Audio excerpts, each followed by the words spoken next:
Come on, lad, and bring your tool bag. Keep your eyes peeled, use your head. Check your footprints, spanners, chisels. From now on, they'll earn your bread.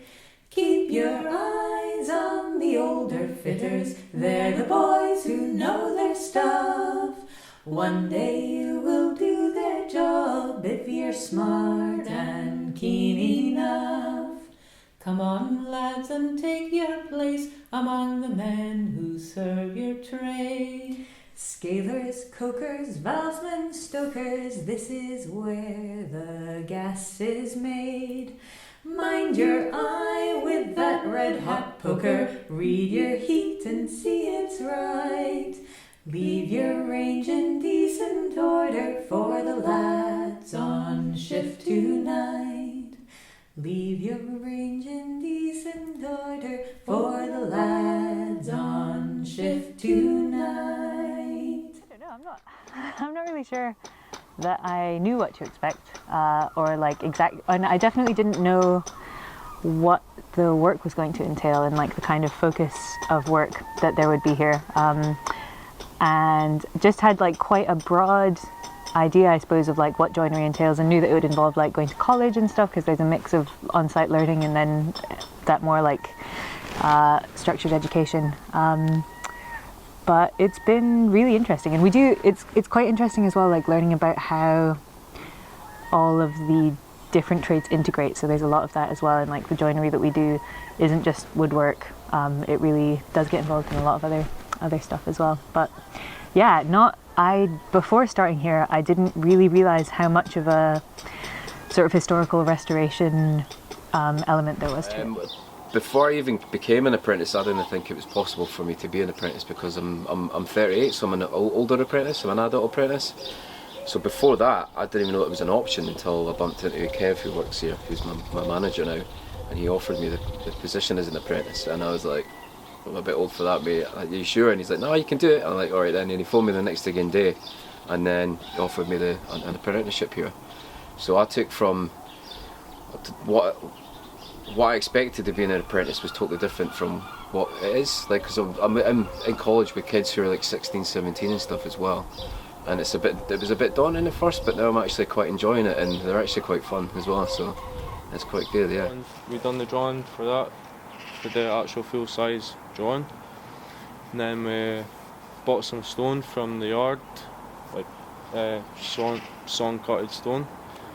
And then we ended up putting the drawing on the stone. And then it was actually someone called Peter that was doing it by side me. So me and him were doing these two opposite stones here, side by side, and yeah, it just went from there. We just ended up carving, and I was just getting shown step by step how to do the carving and whatnot, because this was my first carving to do anyway, so like, I'm pretty proud of it, to be fair. So it was a good first job, the carving. Feels good, because everybody that comes to me and approaches me, like, I get questions saying, did you do that, and like, I say aye, and they're just like, great work, like, feel good, feel good that people notice my work, it's good. When we went and done the glamping units, we had to renovate one that was on stilts, so it was up on 6 big old telegraph poles, and it was run down, and we had to go and revamp that, and the change in the difference between what was and what is now, it was really beautiful. So that's probably the best thing I've done so far.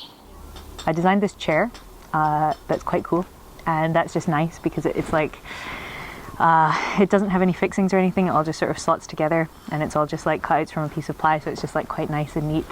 So that was quite fun as well because of like having to design it and not just like make it to spec. But generally then I do like to do more sort of handmade stuff.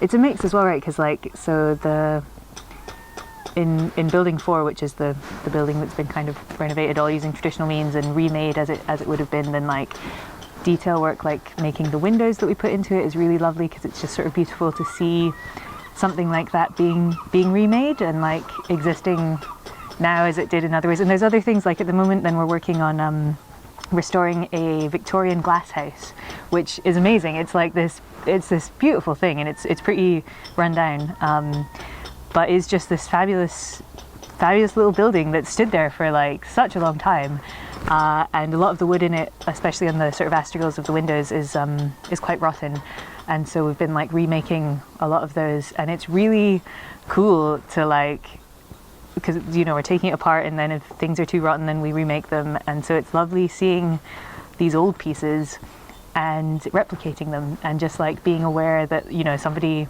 made that original piece so long ago and then you're like remaking it and replacing it, and that's just like really nice and neat.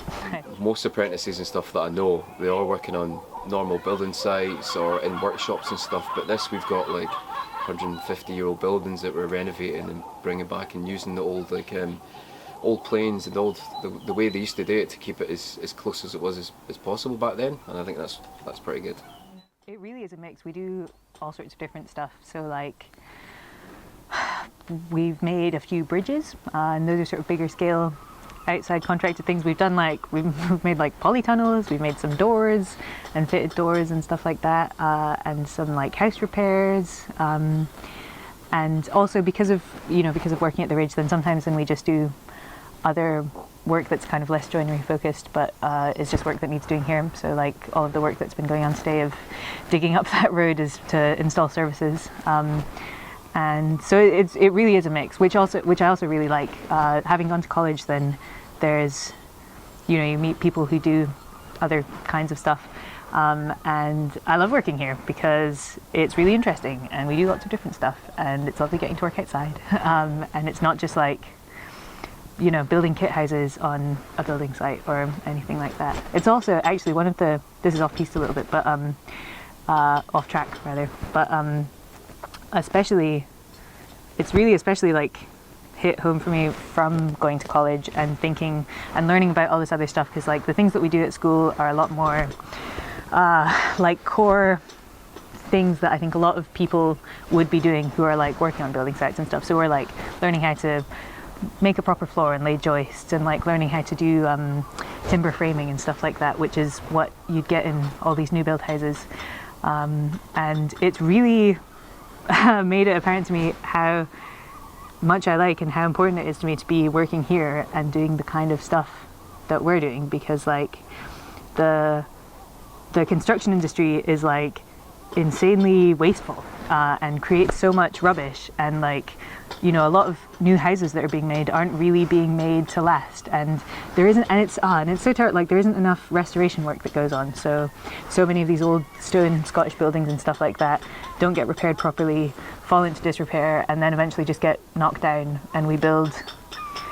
new houses that aren't really made to last in the same way, and it all just creates so much waste and is like really unsustainable. And so it's so cool to work somewhere like this where we are really into restoration and like using traditional methods that don't involve, like making a new house involves lots of plastic, like loads of, like the walls are like full of plastic and insulation is plastic and all this kind of stuff that's just like really unsustainable. And anyway, I'm going off on a real big tangent here, but it drives me nuts. I put it off because I wanted to join the army, so I'd done that first, and then I regret not getting my apprenticeship first because I got medical discharge, so I'd never had that to fall back on.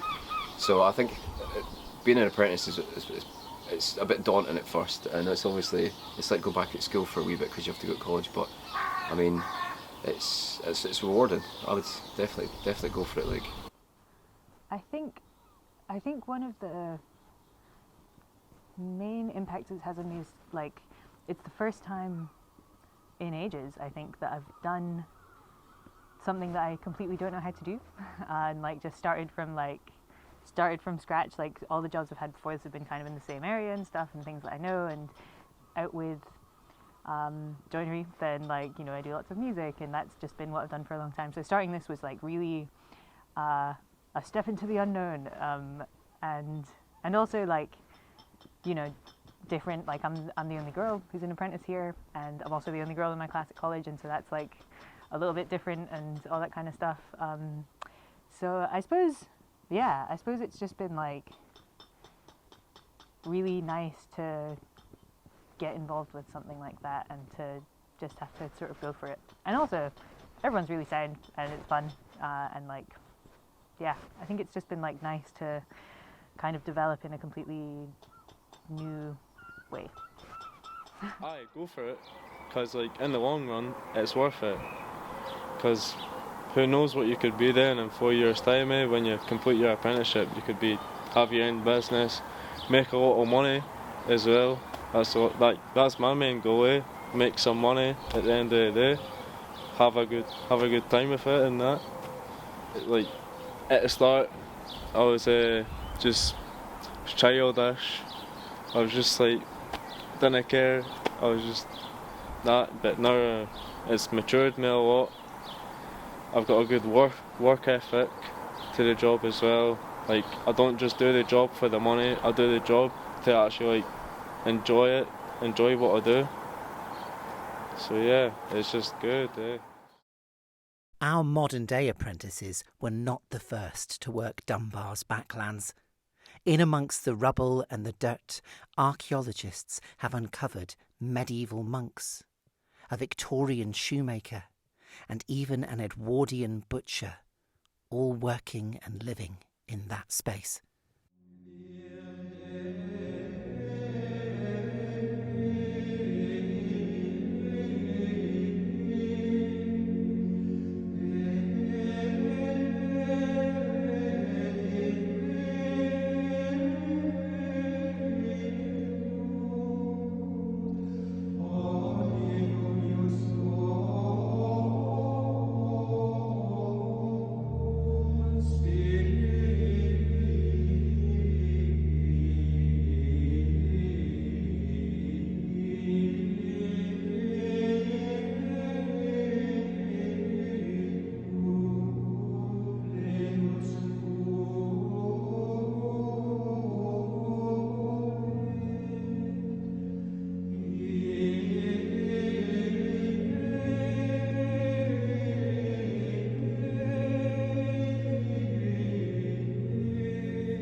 Hello, sir.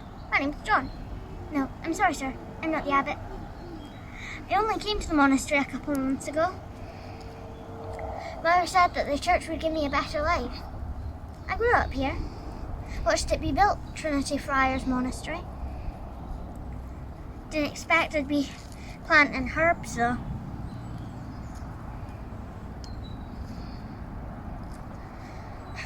Oh no, I forgot about the rule of silence.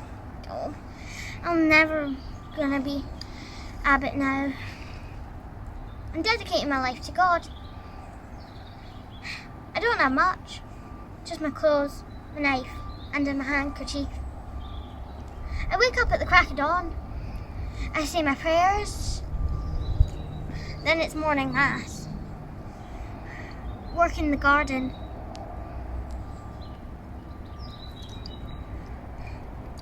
Then I get some food though.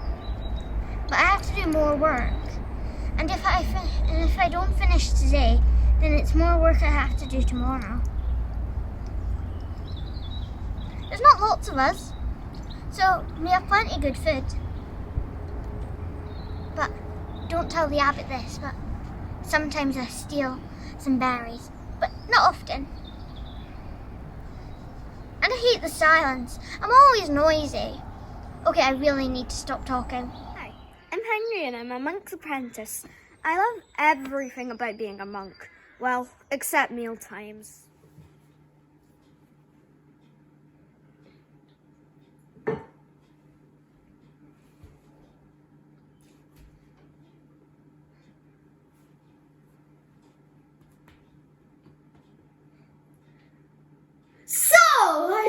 insane. Okay, what I did was rude, but who can blame me? My master is such a great man. He let me have a shot of writing the Bible yesterday. Oops. Okay, maybe I'm not that good at my job, but I bet with some practice I'll be a good monk. Poor brother Matthew has a burn. He hurt his arm in the fire. He's really hot and he isn't eating. I always wondered how you treat burns, but Brother Luke gave me a manuscript. Thankfully, the illustrations told me what herbs to pick from the garden. They've been growing well. So, I crushed the herbs.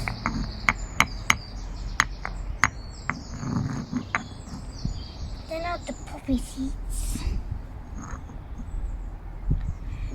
Then mix in the egg and vinegar. I think it needs a bit more of these.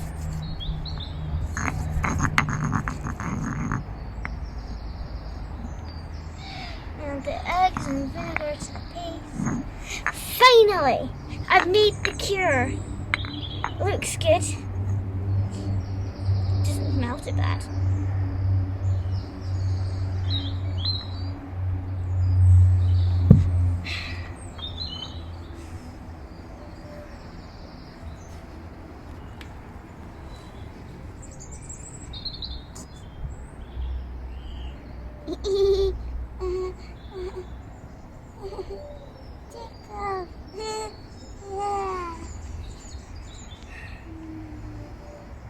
I really hope this works. If it does, I'll be so proud.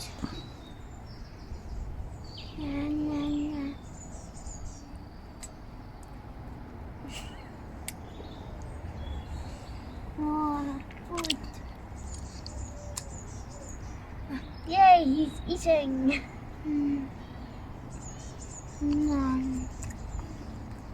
How about looking good? Really proud of this. This is the first cure I've made, but then it's the first time I've needed to make one. I was really shocked. The part I like most about being a monk is making things to help with sickness.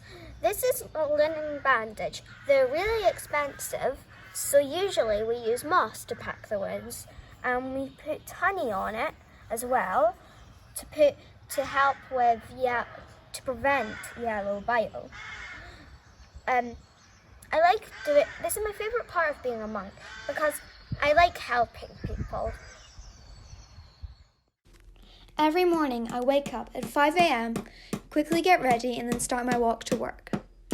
It is a nice walk as it is very pretty, but after doing it so many times, it's starting to get quite boring. Though it is my exercise for the day, as when I'm inside the cobblers, I don't get much of a chance to get outside and have some fresh air. Oh, hello.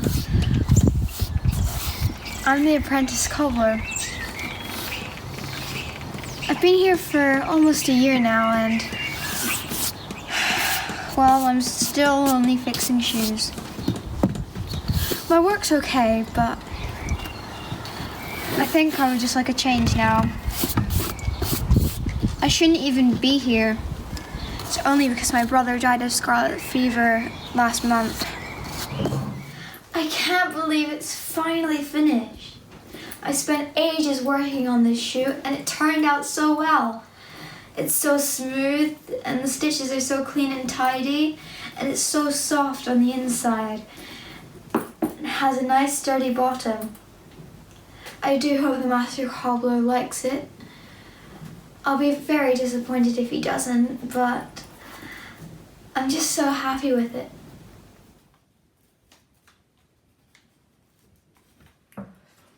Dear Father, I have good news. I've finally been allowed to handle the meat. An old sausage fingers. That's what we call Mr. Tate, because he cut some of his fingers off. I said that I'm his most promising apprentice, and maybe this year I'll become an assistant.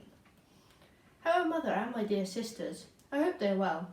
The other apprentices started calling me farm boy, but I think it's just because they're jealous of Sausage Finger's compliments. There are 5 of us now, including a new boy who was just apprenticed to Mr. Tate and is stuck cleaning up the waste. The oldest boy is leaving soon, so there'll be more space in our room at the back of the shop. Mr. Tate lives upstairs with his wife and daughter. I don't think he'd take on apprentices if he'd had a son. Old Sausage Fingers is kind to us, and he provides us stamps for our letters, unlike the tailor, who makes his apprentices buy theirs. I find butchering easy enough, which I think is because you always made me watch when you killed a pig for our dinner. Mr. Tate's butcher's shop mostly sells game meat, like pheasant and deer, but all sorts of people come in to buy it. I enjoy being an apprentice because I get to see all these people come in and out, and I like to imagine them eating with their families. Doing that also makes me miss you, Mother, and Rose and Violet. It's been almost 2 years since I last saw you. I miss you every day. From your adoring son, Fred Lawrence.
Dear Fred, it's Rose here writing this letter, but I'm being told what to write by Father. Father has said to tell you that we're well, but the whole farm feels your absence. Mother was delighted to receive your letter and would like to ask if you are being fed enough, though Father's sure you are. He laughed so hard in that belly laugh way he does when you informed us of Mr. Tate's nickname. I am sure you are probably wishing you had asked us about Reginald in your last letter, but he is well and refuses to sleep anywhere but your room. That old dog misses you, as do we all. Love Father, Mother, Rose, Violet and Reginald. P.S. This is from Violet. Miss you, brother. I am going to school now.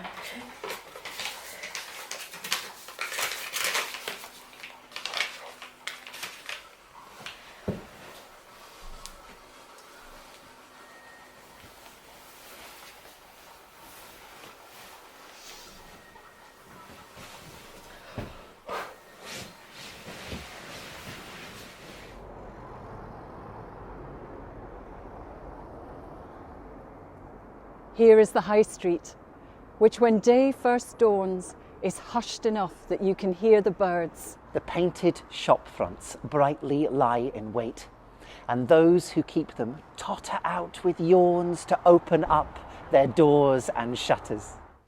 Here, as the morning gains a little speed, is an apprentice boy who's looking smart. He's washed behind his ears today. He walks the high street, stealing looks down wynds and vennels, every alleyway a passage to some hidden and forbidden place. Granny always said he mustn't go exploring. He knows at least one close is haunted. Nevertheless, here is the one that he must walk down on his own today. On either side the buildings loom, and he treads lightly, like a cat. From gloomy stone, the first commotions echo. An axe chops wood, an outhouse creaks, a baby screams, all unseen. The Backlands beckon from behind a final door. One breath, one step, and he becomes a part of them.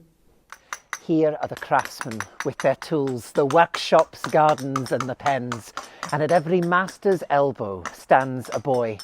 And as the sun climbs high, each small apprentice steals as close as a foreshortened shadow. Here, a shoemaker has conjured up a boot, and there beside him, a shape, more or less like something's foot, is turned out from a young boy's hand. Here, the mason makes the stone turn filigree, flower and flesh. And there his small companion tries to turn an F back to a T. Here, the butcher traces from the meaty pile the shape of fillets, ripe and juicy. There, he puts the cleaver down to mend the nick of an unlucky cut in his assistant's thumb. The day draws on. Here is a young man, now full grown and tutored in his master's craft. Late one afternoon, he rubs his shoulder and stretches wide and finds a new young lad has manifested at his arm. Smiling, he seeks out the bluntest knife he has, the dullest awl, the lightest hammer. Then he turns to work again. The boy must watch and learn. Here are the old men in the evening calm, the one-time master craftsmen of the town, with puff of pipe and pat of sleeping dog. One grandfather complains, "The Backlands are not what they were." The Backlands are not what they were, says a historian one day. The car parked far away, he's picked a route through these aged streets to this dilapidated place. The hooks and irons, fence posts, grills and troughs are crumbling in his sight. The lad beside him has begun to dig up something almost buried in the dirt.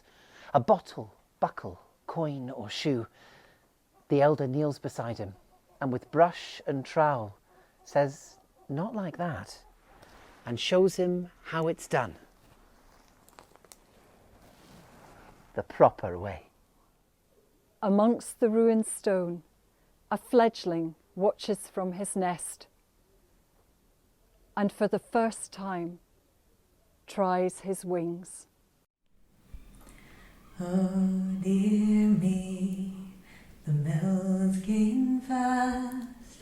The poor wee shifters canna get nae rest. Shifting bobbins, coursin' and fine, they fairly mak' your work for your 10 and 9. Oh dear me, I wish the day was done. Running up and down the pass is nae fun. Shifting, piecing, spinning, warp, weft and twine, they feed and clothe the bairns off in 10 and 9. Oh dear me, the mill's gain fast. The poor wee shifters canna get nae rest. Shifting bobbins, courses and fine, they fairly mak' your work for your 10 and 9. Oh dear me, the world's ill divided. Them that works the hardest are aye the least provided. But I mun bide contented. Dark days are fine, there's no much pleasure living off in 10 and 9. Oh dear me, the mill's gain fast. The poor wee shifters canna get nae rest. Shifting bobbins, coursin' fine, they fairly mak' you work for your 10 and 9. Oh dear me. Come on lad and bring your tool bag, keep your eyes peeled, use your head. Check your footprints, spanners, chisels, from now on they'll earn your bread. Keep your eyes on the older fitters, they're the boys who know their stuff. One day you will do their job if you're smart and keen enough. Come on lads and take your place among the men who serve your trade. Scalers, cokers, valsmen, stokers, this is where the gas is made. Mind your eye with that red-hot poker, read your heat and see it's right. Leave your range in decent order for the lads on shift tonight. Leave your range in decent order for